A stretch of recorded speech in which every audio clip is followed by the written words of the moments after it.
deux choses importantes que j'aimerais partager dans cette vidéo déjà vendredi avec vous. Et la première en fait répond à une question que j'ai reçue, quelqu'un me l'a demandé dans les commentaires sur une de mes vidéos, en me disant Sébastien, je suis épaté par toi, donc moi, et Olivier Roland et d'autres personnes comme ça, et j'arrive pas à comprendre comment est-ce que vous faites, me dit cette personne, comment est-ce que vous faites pour ne pas avoir peur, pour n'avoir peur de rien. Mais je voudrais faire cette courte vidéo pour profiter et répondre à cette question qui, je pense, est une question juste. Comment est-ce qu'on fait pour avoir peur de rien? Eh bien, la mauvaise nouvelle, c'est que j'ai pas la réponse à cette question. Pourquoi est-ce que j'ai pas la réponse? Parce que moi, j'ai peur tout le temps. J'ai peur d'un certain nombre de choses et pas plus tard que pour mon anniversaire, je suis allé à Paris faire une soirée avec des amis et je me suis retrouvé hébergé par un ami, Baptiste, qui a absolument tenu à ce qu'on se déplace en scooter et non pas à métro. Eh bien figurez-vous que très peu de personnes le savent, mais je ne crois pas aux deux roues. Qu'est-ce que ça veut dire?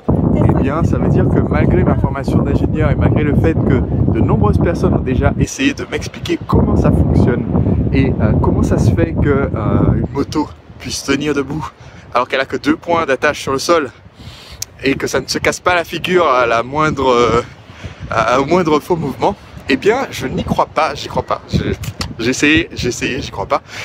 Et donc, je ne suis jamais monté sur une moto, un scooter, bref, aucun de ces trucs-là de toute ma vie. Donc voilà, vous savez maintenant un truc bizarre à mon sujet que très peu de personnes savent. C'est une deuxième leçon dont je vais parler dans un instant. Et mais mon ami Baptiste Nicole, mannequin et aussi ancien champion de motocross, a absolument insisté pour que justement je fasse l'expérience avec lui. Donc je me retrouve dans Paris, terrifié pendant tout le trajet. Avec l'arc derrière, c'est pas beau ça? Les touristes à Paris. Le Niçois à Paris en scooter. Incroyable mais vrai.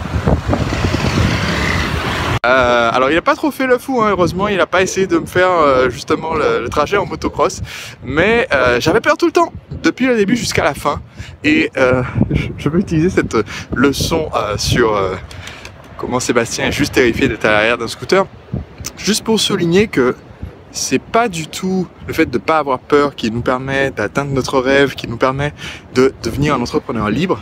C'est pas du tout ça. Ce qui nous permet de devenir un entrepreneur libre, c'est le fait d'avoir peur, de reconnaître la peur et de faire quand même.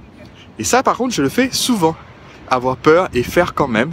Et c'est ce que j'aimerais vous recommander que vous fassiez aussi. Ne pas hésiter à agir, suivre le plan, avancer, sortir du moule, faire des choses qui vous terrifient, mais les faire quand même. Et du coup, je vous avais dit qu'il y avait 2 leçons dans cette vidéo. La première, c'est celle-là. La deuxième leçon, c'est aussi admettre qu'on est bizarre. En fait, s'il y a quelque chose que j'ai remarqué après avoir coaché des milliers de personnes depuis l'époque où je faisais le coaching pour les célibataires jusqu'à maintenant les formations et le consulting pour entrepreneurs, c'est quelque chose que j'ai remarqué en coachant des personnes de 35 pays, c'est qu'on a tous des choses qui nous rendent un peu bizarres. Par exemple, moi, voilà, maintenant vous le savez, je ne crois pas en moto. J'y crois toujours pas, hein. C'est pas parce que j'ai été sur une moto et que je suis encore vivant que je crois qu'il y a une bonne raison pour que ça tienne debout. Bon, bref. Mais en fait, il faut savoir admettre qu'on est bizarre, ça c'est le premier truc.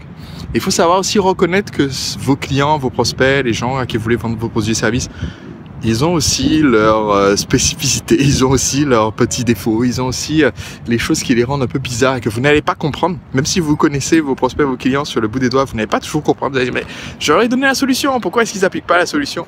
Et si vous restez sur une dimension de c'est moi qui ai raison et les autres ont tort, eh bien vous ratez une grande partie de ce qui fait le charme des interactions humaines et vous ratez aussi l'opportunité d'apprendre au contact des autres, de se lancer dans des expériences qui vous font peur et de réussir. Donc voilà.